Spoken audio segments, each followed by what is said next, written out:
Puji sehat selalu. Alhamdulillah sehat. Kok benar ya? Jadi ada perlu apa ini Mbak?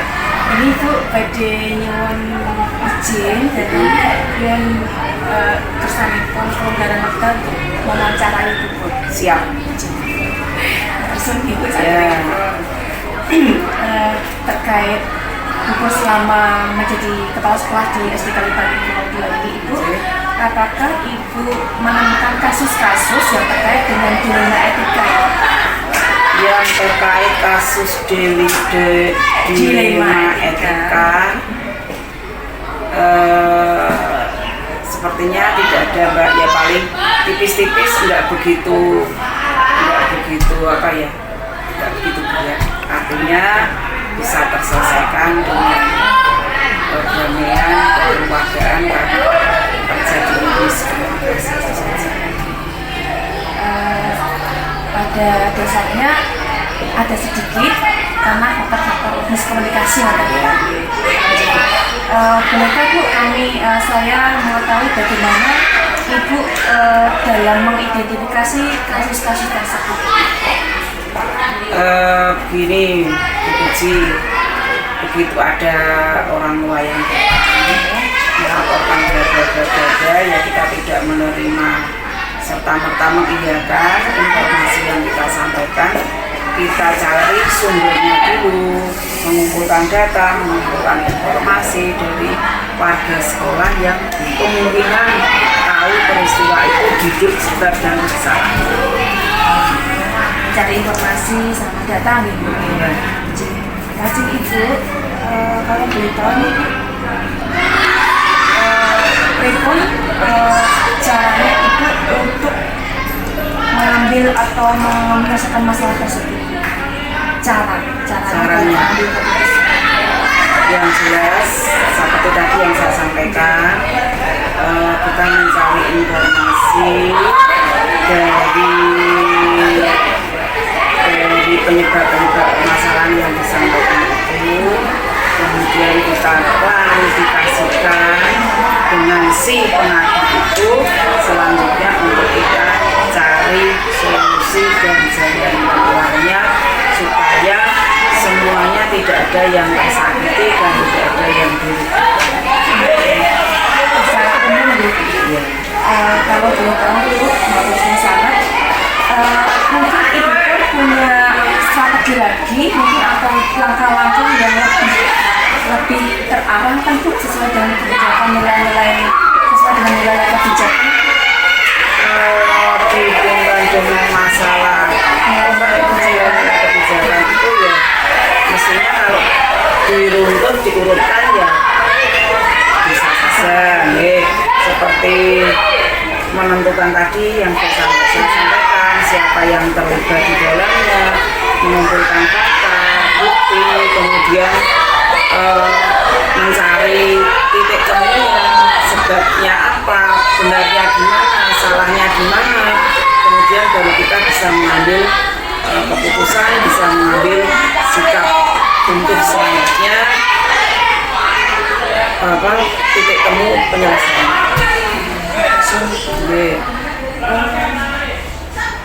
Dari hal-hal yang Ibu sampaikan tadi, menurut Ibu, manakah yang lebih efektif atau yang paling efektif yang dianggap bisa membantu dalam menyelesaikan masalah ini?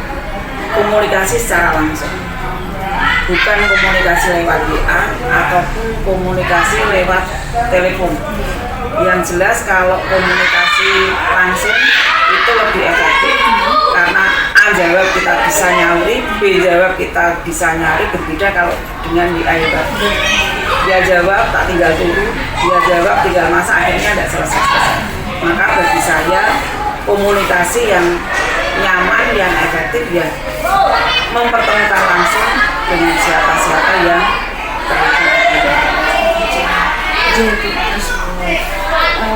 Dalam kasus ini, beberapa kasus itu, apakah Ibu merasa ada tantangan-tantangan? Tantangannya itu jelas ada Mbak. Satu, kalau ketemu dengan orang tua yang emosinya tinggi dan mungkin macam-macam lah itu yang membuat kita juga agak repot karena menenteramkan diri emosinya, kemudian baru bisa kita ajak ya.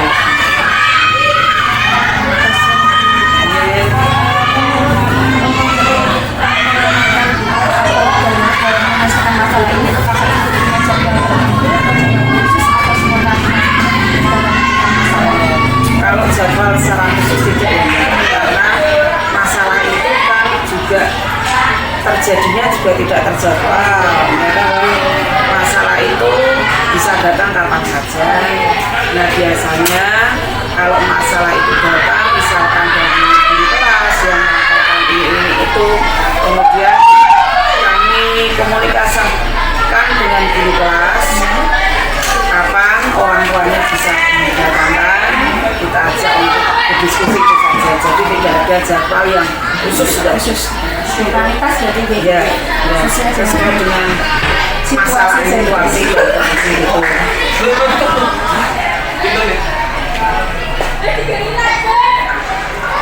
Baik Bu, itu selanjutnya apakah dalam mengambil keputusan itu atau dalam menyelesaikan masalah, Ibu merasa ada seseorang yang bisa membantu atau faktor-faktor yang mempermudah atau Ibu? Jelas ada Mbak, karena yang namanya di sekolah itu bukan masalah pribadi. Masalahnya adalah masalah sekolah. Karena saya di sini juga punya tim, punya partner kerja, baik itu guru ataupun tendik, itulah teman-teman yang membantu memberikan solusi, memberikan jalan keluar adik-adik untuk menyelesaikan tidak harus dari guru, ternyata juga dari operator pun, dari penjaga pun juga sering memberikan masukan yang bisa untuk menyelesaikan masalah-masalah yang ada di sekolah.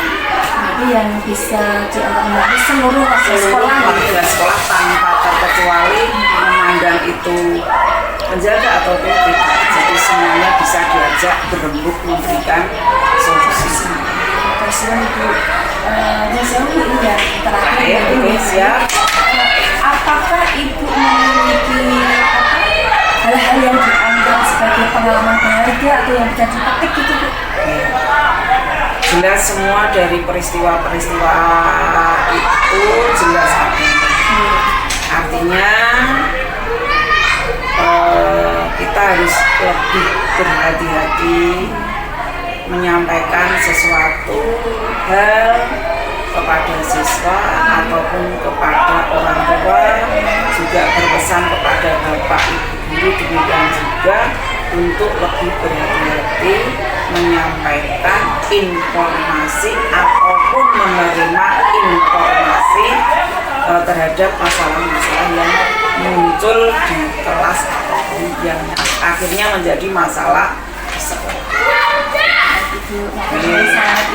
Sudah cukup Pak Puji, terima kasih. Semoga apa yang panjenengan tanyakan dengan jawaban saya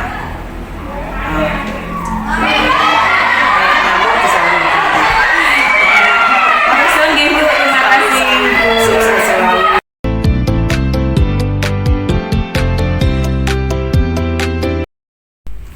Selamat pagi Bu Dian. Selamat pagi Bu Puji.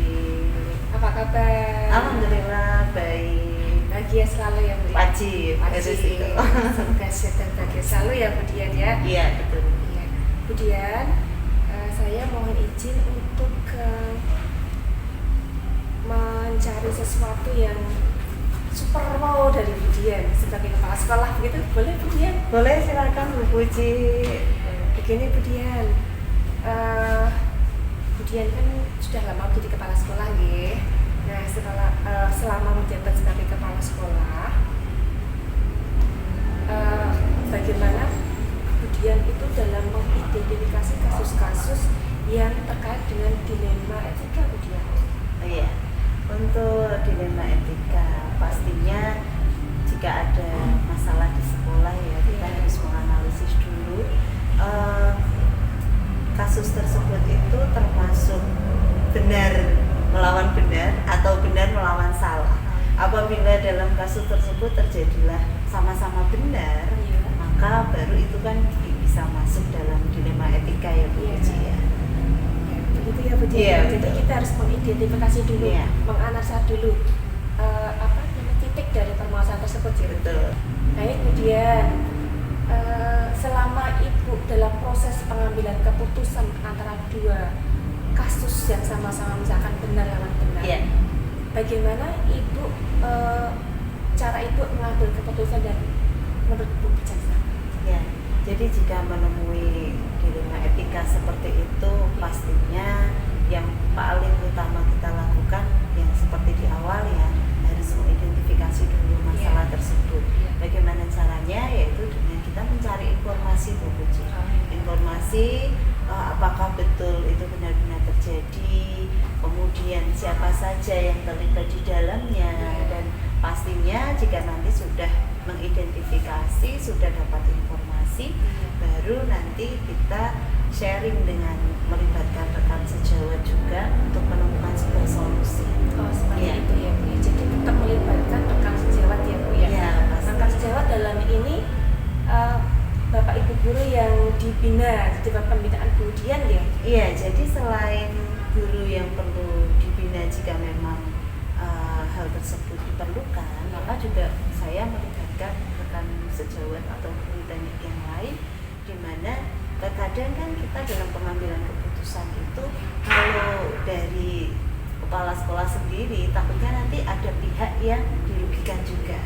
Jadi tetap saya harus mencari teman di sekolah yang bisa membantu memberikan alternatif solusi. Seperti itu ya Bu Dian. Baik Bu Dian, terima kasih. Apakah dalam mengambil keputusan tersebut untuk mencari solusi bersama dengan rekan sejawat, apakah Ibu Dian memiliki prosedur atau langkah-langkah gitu Bu? Ya, jika dilema etika atau kasus tersebut tidak bersifat urgent, pastinya ada langkah-langkah yang bisa kita ambil, seperti harus komunikasi dulu dengan yang bersangkutan, kemudian memanggil juga pihak lain yang mungkin terlibat di dalamnya untuk kita gali informasi, kemudian melalui beberapa tahapan yang kita harus mengkalkulasi dulu itu benar atau tidak, kemudian mencari alternatif pemecahan, kemudian ada juga kita coba dengan refleksi seperti ini apakah ada perubahan atau tidak. Namun itu kan membutuhkan proses yang panjang ya Bu Puji ya. Sedangkan jika kasusnya itu urgent, betul-betul harus segera kita selesaikan, ya akhirnya tahapan yang panjang tadi harus kita ringkas. Paling dengan guru tersebut kita ajak komunikasi, kemudian mencari titik tengah supaya masalah tersebut bisa selesai tanpa ada pihak yang dirugikan.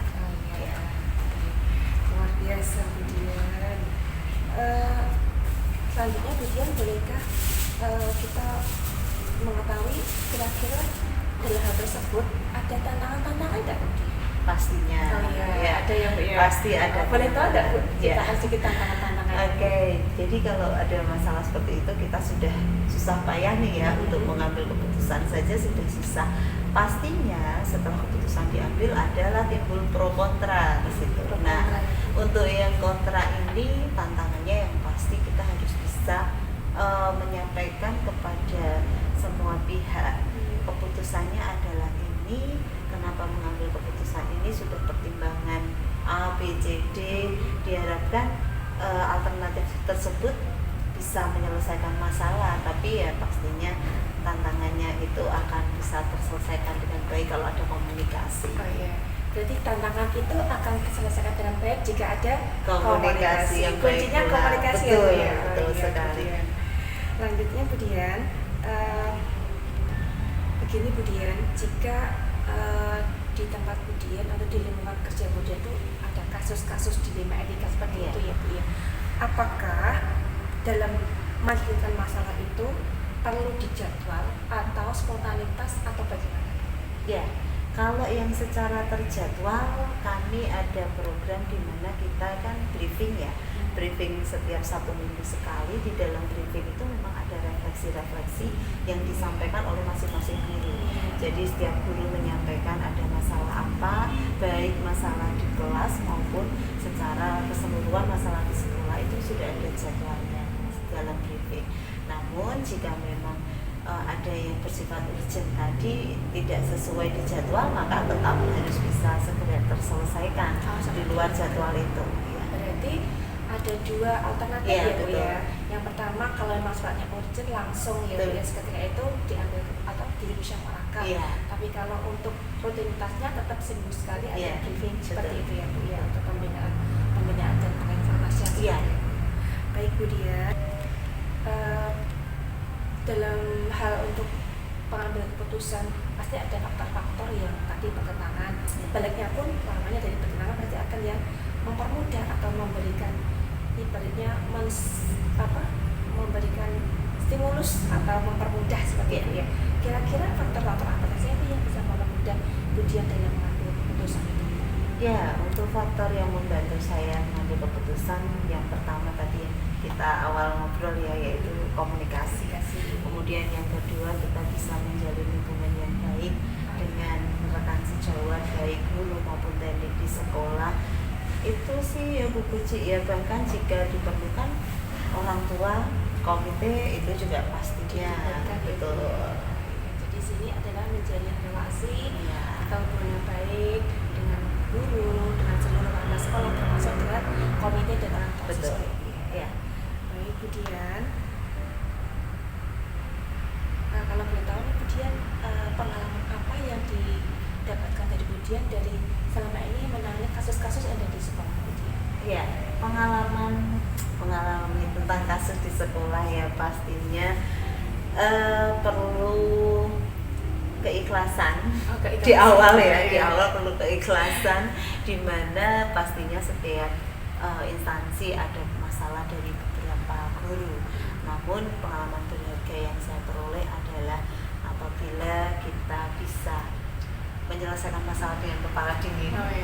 Ya, kepala dingin pasti kita juga akan bisa berpikir dengan jernih, tidak emosi sesaat, dan mencari tahu dulu kebenaran, tidak hanya mendengar dari satu orang saja, namun kita harus menggali dulu, dan akhirnya endingnya adalah dikomunikasikan dengan baik. Gitu Ya. luar biasa.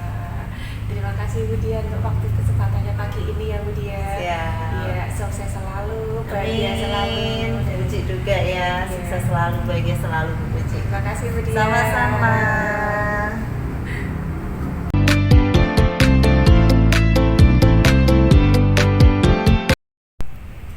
Selamat pagi Pak Eko. Selamat pagi Bu Puji. Ya, bagaimana kabarnya Pak hari ini? Kabar baik, alhamdulillah. Sehat-sehat ya Pak? Selalu sehat, selalu sehat. Semangat, selalu sehat Semangat. ya. Terima kasih Pak Eko. Ya. Hari ini saya izin untuk boleh mewawancarai Pak Eko nggih? Ya, tentu Ya. boleh tuh, boleh. Boleh. Begini Pak Eko, terkait dengan beberapa kasus-kasus yang selama ini Pak Eko menjabat sebagai kepala sekolah, apakah ada kasus-kasus yang terkait dengan dilema etika Pak Eko? Ada Bu, ada. Iya. Di sekolah saya ada beberapa kasus yang saya kira itu termasuk dilema etika. Oh iya. Saya lihat itu merupakan kasus-kasus yang suatu pertentangan antara benar dengan benar, dan di situ saya tidak langsung menjustifikasi bahwa itu dilema etika, tapi saya juga melihat dulu apakah ada pelanggaran hukum atau tidak, termasuk bujukan moral atau tidak, seperti itu. Betul ya Pak ya. Kalau boleh tahu nih Pak, selama Pak Eko untuk menggali untuk mencermati kasus-kasus tersebut itu, bagaimana Bapak mengidentifikasi kasus tersebut? Saya mengidentifikasi kasus-kasus tersebut tentunya saya dengan cara mencari data-data dan fakta yang relevan, dan saya juga memastikan pihak-pihak yang bersangkutan. Kemudian saya juga mencari pihak-pihak yang terpercaya yang bisa saya ajak untuk berdiskusi, berkonsultasi. Tentunya saya juga memperhatikan nilai-nilai kebajikan yang saling bertentangan di antara kasus-kasus tersebut. Gitu ya Pak ya. Kalau boleh tahu Pak, dalam Bapak menganalisa atau mengidentifikasi kasus-kasus tersebut, langkah-langkah apa yang diperlukan Pak Eko untuk mengambil keputusan Pak untuk menangani kasus tersebut? Baik, langkah-langkah yang saya tetapkan itu diantaranya saya menyusun jadwal yang sesuai, tentunya juga mencari tempat yang cocok, memperhatikan nilai-nilai kebajikan yang selalu bertentangan, kemudian memperhatikan apakah itu kasus benar lawan benar, apakah itu kasus benar atau lawan salah. Kemudian saya juga harus mencari resolusi, opsi terima, dan pengambilan keputusan serta refleksi dan mengambil pelajaran dari keputusan yang telah saya ambil tersebut. Oh, seperti itu ya Pak. Baik Pak, tadi kan Bapak sudah menyampaikan beberapa langkah-langkah atau prosedur ya Pak ya untuk mengambil keputusan terkait dengan masalah-masalah yang ada di sekolah Bapak. Kemudian Pak, untuk hal-hal yang disampaikan tadi, untuk Pak Eko yang paling efektif yang mana Pak? Menurut saya yang paling efektif yaitu langkah dari pengambilan opsi trilema itu. Oh, Iya, itu. Alasannya Pak, boleh disampaikan? Alasannya menurut saya itu suatu langkah yang adil dan bisa diterima oleh pihak-pihak yang saling bersinggungan tadi. Bisa mengumpulkan kedua belah pihak, Ya, tidak ada yang betul. tantangan-tantangan atau hal-hal yang dirasa cukup berat gitu ya Pak ya. Ya. Kalau boleh tahu Pak, tantangannya apa saja ya Pak ya? Tantangannya bagi saya yang pertama itu butuh waktu yang saya alokasikan khusus untuk pengambilan keputusan tersebut. Kemudian saya juga butuh tempat yang tentunya bisa membuat saya berpikir jernih, dan bisa juga tempat itu menjadi tempat diskusi atau konsultasi dengan pihak lain. Biasanya saya menggunakan di ruang kepala sekolah, mungkin juga kalau di pihak luar saya secara informal ke rumah warga atau pihak-pihak yang terkait. Kemudian tantangan selanjutnya yaitu saya berpikir konsekuensinya. Konsekuensinya itu suatu tantangan. Dari keputusan itu pasti ada suatu konsekuensi. Iya, gitu betul. ya, Pak ya. Oke, baik Pak, terima kasih Pak. Terkait dengan hal proses untuk mengambil keputusan, tentu ada waktu-waktu yang tepat menurut Pak Eko. Apakah waktunya itu sengaja diatur atau ada terjadwal atau spontanitas gitu Pak?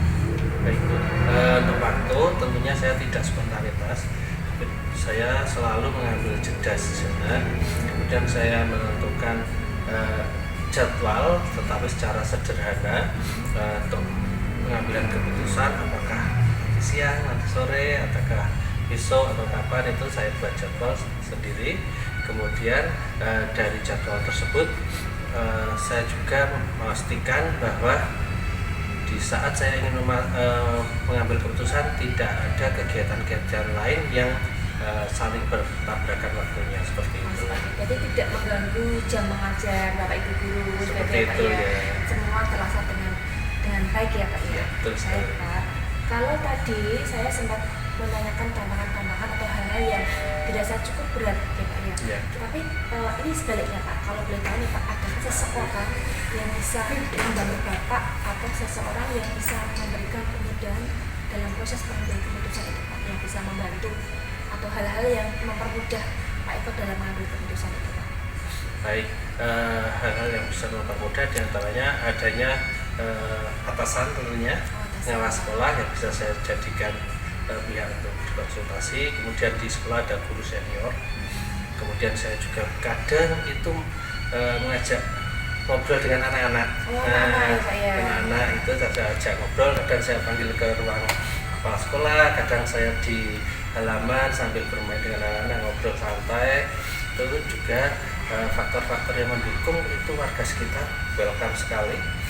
Saya bisa diskusi di situ, mengambil data, bahkan seringkali minta masukan-masukan terkait kasus-kasus yang ada. Kemudian faktor-faktor pendukung lain yaitu situasi kondisi di sekolah saya itu relatif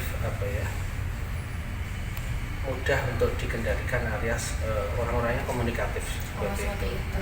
Jadi itu hal-hal yang membantu Pak Eko untuk bisa cepat mengambil keputusan dan baik ya Pak ya, karena Seperti itu. warga sekolah termasuk dari murid, rekan, guru itu semuanya komunikatif dan mudah untuk diajak koordinasi dan komunikasi ya Pak ya. Ya, betul sekali.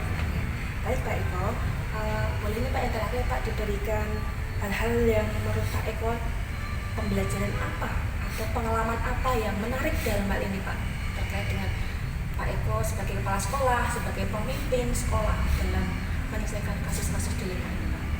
Baik Bu, dalam penyelesaian kasus-kasus dilema etika ini setelah saya kadang berpikir panjang lebar mencari data ke sana kemari, diskusi ke sana kemari, toh ujung-ujungnya itu keputusan harus yang berpihak pada murid dan dapat dipertanggungjawabkan seperti itu.